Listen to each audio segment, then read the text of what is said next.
नमस्कार, स्वागत है आपका पैनी खबर में। मैं हूं आपके साथ जया दायमा।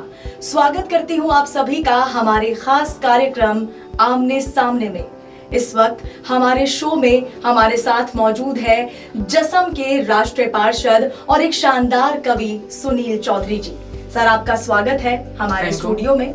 सर, आप एक बेहतरीन कवि हैं। हमारे दर्शकों को दो पंक्तियां अपनी किसी भी कविता की सुनाइए।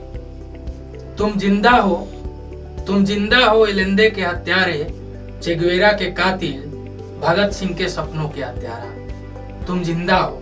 सर, सबसे पहला सवाल आपसे पूछना चाहूंगी कि जसम क्या है, ये कैसे काम करता है, आसान भाषा में हमारे दर्शकों को समझाइए।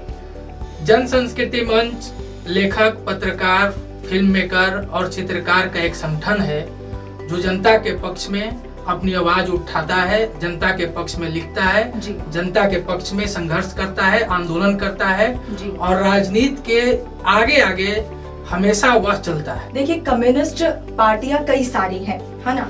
मुख्य रूप से कितनी कम्युनिस्ट पार्टियां इस वक्त एक्टिव हैं और आपकी क्या राय है इस पर?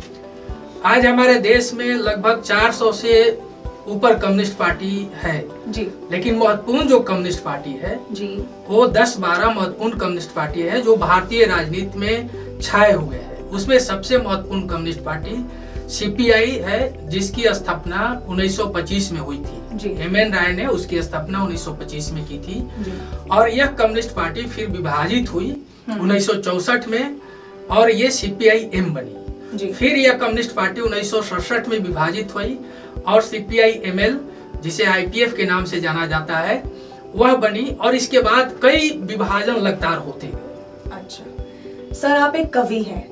आज के दौर के साहित्य में और पहले के दौर के साहित्य में क्या आपको अंतर नजर आता है? क्या बेहतरीन चीजें हैं, वो बताइए। साहित्य जो होता है हमेशा जनता के पक्ष में लिखा जाता है, जनता के संघर्ष, जनता के आंदोलन, जनता के जीवन जी, ये हमारे साहित्य के केंद्र में होते हैं जी। और आज भी जो साहित्यकार हैं, जो सच्चे साहित्यकार हैं जी, वह आज भी जनता के पक्ष की आवाज के साथ चल रहे हैं, जनता की आवाज को लिख रहे हैं जी। और इसके लिए वो शहादत भी दे रहे हैं और जेल भी जा रहे हैं। अभी उदाहरण है कि हमारे देश के बहुत ही महत्वपूर्ण कवि बरबरा राव जो है, जो अभी जेल में है, वह इस अपनी आवाज उठाने के लिए ही जेल में है। तो इसलिए कवि की जो भूमिका है, जो साहित्यकार की भूमिका है, वह आज भी लोग अपने पक्ष में खड़े हैं और लोग अपने पक्ष में उठा रहे हैं। जनता की आवाज के साथ कहीं भी जनता के साथ दमन होता है तो सबसे पहले साहित्यकार खड़े होते हैं। कोई राजनेता खड़ा हो या नहीं हो, सबसे पहले साहित्यकार खड़े होते हैं और साहित्यकार अपनी आवाज उठाते हैं। हर दौर का यह इतिहास रहा है और साहित्यकार को कहा भी जाता है कि साहित्य राजनीति के आगे चलने वाली मसाल है जी। अच्छा सर, अब हम बात करते हैं मौजूदा सरकार की। मौजूदा सरकार किस तरह के काम कर रही है? कौन से आपके नजरिए में अच्छे काम है या क्या कुछ बदलाव करना चाहिए सरकार को? आप अपनी दृष्टिकोण के जरिए हमें, हमारे दर्शकों को समझाइए, आपकी राय। आज जो हमारी सरकार चल रही है जी, यह सरकार पूरी तरीके से हम कहें जी तो नफरत पर आधारित सरकार चल रही है, जो समाज में लगातार नफरत फैला रही है जी।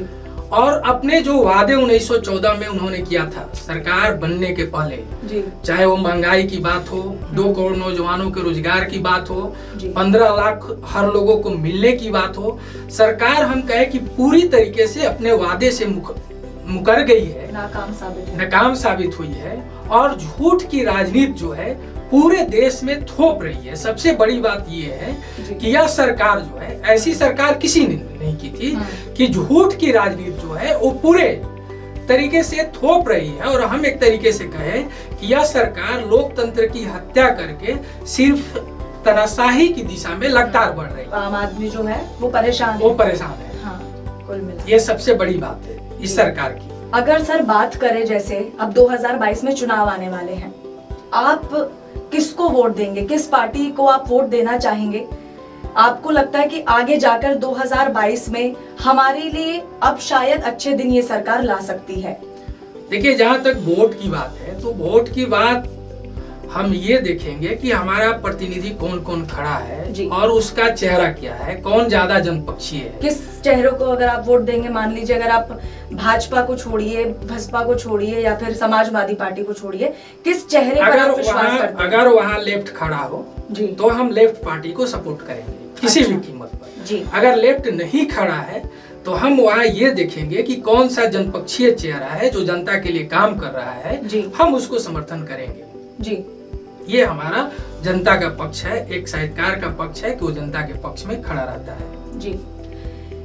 तो फिलहाल इस वीडियो में इतना ही। हमारे साथ इस वक्त स्टूडियो में मौजूद थे कवि सुनील चौधरी जी। आपका सर बहुत बहुत धन्यवाद, आपने हमें अपना कीमती समय दिया और उम्मीद करते हैं कि आप इस वीडियो को लाइक शेयर करके हमारे चैनल को जरूर सब्सक्राइब करेंगे।